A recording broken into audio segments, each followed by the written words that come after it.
যেই স্বামী ভালো সেই স্বামী সবসময় চিন্তা করে আমার বউটা যদি একটু কটু কথাও বলে, ও যদি একটু কর্কশ হয়, ও কোনো পুরুষের সাথে কথা বলে না, চরিত্র নষ্ট করে না, এমন মহিলা রেখে দেওয়া যায়, ওকে পোষা উচিত, যত্ন করা উচিত। এটা হচ্ছে বুদ্ধিমান স্বামী। একজন বুদ্ধিমান পুরুষ কি করে? যখন ওর বউর চরিত্র ভালো থাকে, কি থাকে, যখন ওর বউর চরিত্র ভালো, মানে কোনো পুরুষের সাথে কথা বলে না, কোনো পুরুষের সাথে দেখা দেয় না, খালতো ভাই, মামতু ভাই, আড়াতো পাড়াতো এসব ভাইটাই নাই, ক্লাসমেট, হ্যাঁ, এসব ভাইটাই নাই, কথা বলে না এগুলোর সাথে। কিন্তু একটু জ্বালা যন্ত্রণা করে জামাইয়ের সাথে, cash cash cash cash cash, যেটা স্বভাব আর কি কিছু কিছু মহিলার, হ্যাঁ, করে।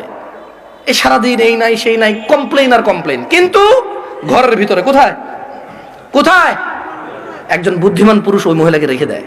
কেন? ওই মহিলাকে আদর যত্ন করলে এটা মানুষ হবে, এটা চরিত্র ভালো। এটা কি ভালো? চরিত্র ভালো। ওর বিছানা ছাড়া কারো বিছানায় যায় না, ওর ঘর ছাড়া কারো ঘরে গিয়ে জামা কাপড় পরিবর্তন করে না। এটা বুদ্ধিমান পুরুষ। পুরুষের মাথা লোপ পাইছে, মানে অবৈধ সম্পর্ক করতে করতে করতে কোন বউটা ভালো কোন বউটা ভালো না এই বিবেচনার নাই। এখন রান্নার দোষ, বাপে ল্যাপতোষক দেয় নাই সেই দোষ, এই কাঁঠালের দিনে কাঁঠাল দেয় নাই ওই দোষ। এখন বউর আর কোনো দোষ খুঁজে পায় না। এখন ল্যাপতোষক দেয় নাই, সোফা দেয় নাই, টিভি দেয় নাই, ফ্রিজ দেয় নাই, আমের দিনে আম দেয় নাই, জামের দিনে জাম দেয় নাই, শীতকালে ওই যে কি কয়টার দাওয়াত খাওয়াই নাই, তোর ভাইয়ের পোলার মুসলমানই হয়েছে, আমার এখান থেকে 15 জন খাওয়াই নাই, তোর ভাইয়ের বিয়ে হয়েছে, আমার মাত্র 4 জনের দাওয়াত দিয়েছে, 10 জনের দেয় নাই। এখন বউর কোনো দোষ নাই, এখন এই দোষ দিয়ে শুরু করে দিছে।